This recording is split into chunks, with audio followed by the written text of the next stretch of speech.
साई दिव्य लीलाएं भाग 2। ओम साई राम। जीवन रक्षक अनुभव रखने वाले नाना साहेब बेरे कहते हैं, साई के सभी अनुभवों या गुणों का विस्तार से वर्णन करना असंभव है। और वे कहते हैं, मुझे लगता है कि जिन लोगों से मैं मिला हूँ और जो मुझसे मिले हैं, उन्हें सभी के साथ बाबा के लीलाएं का साझा किया जाना चाहिए। आइए सुनते हैं नाना साहेब बेरे का पहला अनुभव। नाना साहेब राजस्व विभाग में इंस्पेक्टर थे। वे साई महाराज के भक्त थे। एक बार उन्हें बाबा से मिलने का बहुत मन कर रहा था और वे बाबा से मिलने शीघ्र ही शिरडी आ पहुंचे, पर बाबा ने उन्हें तुरंत वापस जाने के लिए कहा और कोपरगांव स्टेशन जाने की आदेश दिया। बाबा का आदेश आते ही नाना साहेब तुरंत चले गए और एक टांगा लिया। एक और टांगा था जो उसका पीछा कर रहा था। उसके पीछे के टांगे में सवार यात्री बोले, ट्रेन आने में अभी समय है, मत जाओ इतनी तेजी से, हम धीरे धीरे भी तो जा सकते हैं। नाना साहेब ने उनकी एक नहीं सुनी और स्टेशन पहुंच गए। बाद में उन्हें खबर मिली कि नाना साहेब के टांगे के पीछे जो दूसरा टांगा आ रहा था, उसे चोरों ने लूट लिया और पिटाई भी की यात्रियों की। ये सुनकर नाना साहेब ने साई को याद किया और उनके जान बचाने के लिए उनकी अत्यंत आभारी थे। उपरोक्त अनुभव से हम ये सुनिश्चित कर सकते हैं कि साई हमारे सद्गुरु हैं और उनके चरण कमलों में हमें आत्मसमर्पण करना है और यही हमारे जीवन का सबसे श्रेष्ठ मार्ग है। दूसरी अनुभव नाना साहेब बेरे की। नाना साहेब ने कहा, मेरा एक दोस्त हाईकोर्ट में वकील है। वे पहली बार साई बाबा से मिलने गए थे और उस समय केवल साई और मेरे दोस्त ही थे। साई बाबा ने उनसे कहा, बस श्री राम जय जय राम का जाप करो। कुछ मिनटों के बाद बाबा ने फिर वही मंत्र दोहराया। उस समय मेरे दोस्त को याद आ गया कि ये वो मंत्र है जो उनके गुरु ने उन्हें दिया था। फिर बाबा ने मंत्र दोहराया और तब मेरे मित्र को एहसास हुआ कि बाबा मुझे मेरे गुरु द्वारा दिए गए मंत्र का जाप करने की याद दिला रहे हैं।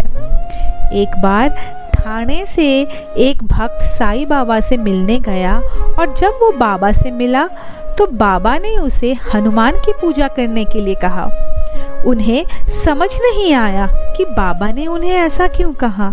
जब वो कमरे में गया और अपने दोस्तों से बात कर रहे थे तो उन्होंने उससे पूछा कि क्या वो भगवान हनुमान की पूजा करता है। उन्होंने कहा, हाँ, मेरे घर के पास ही एक 5 मुखी हनुमान मंदिर है। मैं उनकी पूजा किए बिना अपना भोजन नहीं करता। नाना साहेब ने कहा कि मेरा एक दोस्त बाबा से मिलने गया था और उन्हें देखते ही बाबा ने तुरंत कहा, या रामदास, जिसका अर्थ है रामदास आओ। नाना साहेब ने उनसे पूछा, बाबा ने आपको इस तरह क्यों संबोधित किया? उसे पहले समझ नहीं आया। बाद में उसने कहा, मैं पिछले 2 साल से राम राम का जाप कर रहा हूँ, जो और कोई नहीं जानता। बाबा जानते थे कि मैं राम नाम का जाप कर रहा हूँ और वे चाहते हैं कि मैं इस मंत्र की जाप जारी रखूँ। 1909 में क्रिसमस के समय एक डॉक्टर अपने दोस्त के साथ शिरडी गया था। ये डॉक्टर एक ब्राह्मण था जो एक ब्राह्मण के सभी रीति रिवाजों का पालन करता था और एक मुस्लिम संत से मिलने के लिए खुश नहीं था। उन्होंने कहा कि मैं किसी मुसलमान के पैरों पर नहीं गिरूंगा। उसके दोस्त ने उससे कहा, तुम्हें उनके पैरों पर गिरना नहीं है और बाबा भी किसी को अपने पैरों पर गिरने के लिए नहीं कहते। जब वे शिरडी पहुंचे और मस्जिद में प्रवेश किया तो डॉक्टर ने कोई मुस्लिम संत नहीं देखा, लेकिन महसूस किया कि भगवान श्री राम वहाँ खड़े हैं और वो बाबा के पैरों में तुरंत गिर गए। वो मस्जिद से बाहर आया और उसने जो देखा वो अपने दोस्तों को बताया। अगले दिन डॉक्टर ने फैसला किया कि जब तक बाबा उन्हें आशीर्वाद नहीं देंगे तब तक वो भोजन नहीं करेंगे और मस्जिद भी नहीं जाएंगे। उसने 3 दिन तक कुछ नहीं खाया और मस्जिद भी नहीं गया। चौथे दिन डॉक्टर का एक मित्र बाबा को देखने आया। वे 9 से 10 साल बाद मिले और डॉक्टर बहुत खुश हुए थे और उनके साथ बाबा को देखने गए। जब डॉक्टर बाबा के चरणों में गिरे तो उन्होंने उनसे पूछा, डॉक्टर, तुम यहाँ क्यों आए हो? क्या किसी ने आपको फ़ोन किया था? तब उन्हें बाबा से आशीर्वाद मिलने के बाद बाबा से न मिलने के फैसले की याद आई और वे अत्यंत भावुक हो गए। उसी रात उन्हें अपने सपने में बाबा ने आशीर्वाद दिया, जो उनके गांव वापस जाने के बाद भी 15 से 20 दिनों से अधिक समय तक उनके साथ रहे। अब सुनते हैं मेघा का अनुभव। मेघा नाम का एक गुजराती ब्राह्मण था जो साईं का बहुत बड़ा भक्त था। एक दिन वो साईं की तस्वीर के पास एक त्रिशूल बना रहे थे। नाना साहेब ने उससे पूछा, तुम क्या कर रहे हो?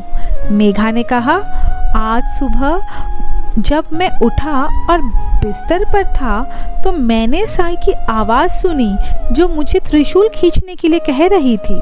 मैंने देखा कि बाबा वहाँ नहीं थे और दरवाजे भी बंद थे, लेकिन मैंने उनकी आवाज़ सुनी और मेरे बिस्तर पर चावल के दाने बिखरे हुए थे। मैं तुरंत उठा और मस्जिद में गया और बाबा से पूछा, क्या मुझे त्रिशूल खींचना चाहिए बाबा? और उन्होंने कहा, हाँ, इसीलिए तो मैं ये त्रिशूल खींच रहा हूँ।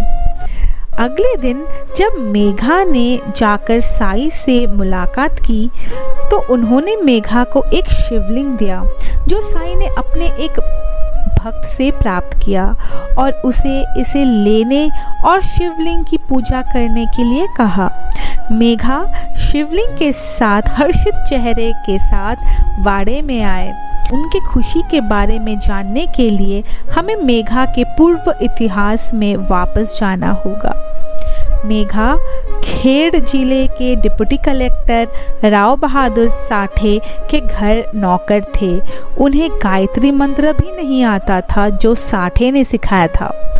बाद में साठे ने उनसे शिवलिंग की पूजा कराई। साठे साईं से मिले और उनके भक्त बन गए। उन्होंने साईं के दर्शन के लिए आने वाले भक्तों के लिए एक वाड़ा भी बनाया। साठे को लगा कि मेघा को शिरडी जाकर साईं की मदद करनी चाहिए। मेघा को ये विचार पसंद नहीं आया क्योंकि उन्हें पता चला कि साईं एक मुसलमान है और उन्हें शंकर की पूजा छोड़कर मुसलमान की पूजा क्यों करनी है। पर फिर भी मेघा शिरडी के लिए रवाना हुए और जब वो मस्जिद पहुंचा, साईं ने उस पर चिल्लाते हुए कहा, अंदर मत आओ, तुम मुसलमान के पास कैसे आ सकते हो? मेघा कुछ दिन शिरडी में रहे और फिर अपने गांव लौट गए, लेकिन वो बेचैन हो गया और उसे लगातार साईं की याद आ रही थी। वो वापस शिरडी आया और हमेशा के लिए वहीं बस गया। वो बाबा को शंकर कहकर संबोधित करते थे और मानते थे कि बाबा ही शिव है। फिर उन्होंने बाबा का एक बड़ा चित्र प्राप्त किया और प्रतिदिन इसकी पूजा करते थे। लगभग 1 वर्ष के बाद साईं द्वारा उन्हें शिवलिंग देने की उपरोक्त घटना हुई। इससे पता चलता है कि मेघा की बाबा पर जो आस्था और भक्ति थी, उसने वंचित अनुभव दिया जो बाबा की आरती में एक वाक्य में समान अर्थ को दर्शाता है। जयामणि जैसा भाव, तया तैसा अनुभव। अब सुनते हैं ईश्वरीय संदेश इन लीलाओं से। ये हम पूरी तरह से समझते हैं कि सद्गुरु सर्वव्यापी, सर्वज्ञ, सर्वशक्तिमान है। वो दिखाता है हमें सर्वशक्तिमान तक पहुंचने का सही मार्ग। यहाँ वो साबित करता है कि सबका मालिक एक है। वो नहीं चाहता कि कोई अपनी दिनचर्या में बदलाव करे और न ही वो अपने भक्त को सलाह देता है कि अब तक जिस देवी देवता का पूजा करते आए हैं उसकी पूजा बंद करो। सद्गुरु कहते हैं कि परमात्मा तक पहुंचने के लिए किसी विशेष आध्यात्मिक अनुष्ठान की आवश्यकता नहीं है। आपके पास बस इतना ही होना चाहिए कि आप अपने सद्गुरु पर पूर्ण विश्वास और धैर्य रखें, अपने कर्तव्यों को सही ढंग से करें और ये अंततः आपका नेतृत्व करेगा प्रबुद्धता को। यह लीला स्पष्ट रूप से दिखाती है कि कैसे सद्गुरु अपने भक्तों को अपने ऊपर ले लेते हैं, उनका मार्गदर्शन करते हैं और उन्हें याद दिलाते हैं अपने भूले हुए कर्तव्यों के बारे में। सद्गुरु किसी व्यक्ति को अपना भक्त तभी स्वीकार करते हैं जब भक्त स्वयं को पूरी तरह से उनके प्रति समर्पण कर देता है, उनके चरण कमलों में।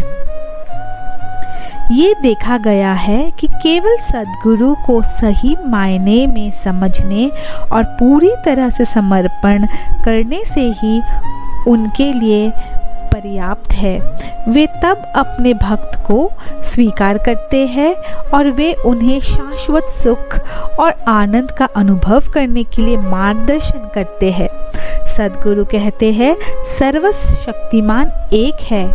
जैसे बहुत सी नदियाँ जो बहती है आखिरकार समुद्र तक पहुँचने के लिए ही तो बहते हैं, इसी प्रकार श्रीपाद श्री वल्लभ चरितामृतम के साथ पहले अध्याय में जब शंकर भट्ट गुरु से पूछते हैं, जिससे वो गुफा में मिलते हैं, जो श्रीपाद श्री वल्लभ खुद थे, उन्होंने शंकर भट्ट को उत्तर देते हुए कहा कि श्रीपाद श्री वल्लभ सर्वशक्तिमान है, जिसका पास सभी देवता है और वो सृष्टि के निर्माण से पहले भी मौजूद था ब्रह्मांड में। वो इस कलयुग में सर्वव्यापी है और वो आगे स्वयं को विभिन्न रूपों में प्रकट करेगा, अवधूतों के रूपों में। और अब श्रीपाद श्री वल्लभ शिरडी के सद्गुरु श्री साईं बाबा के रूप में प्रकट हुए हैं।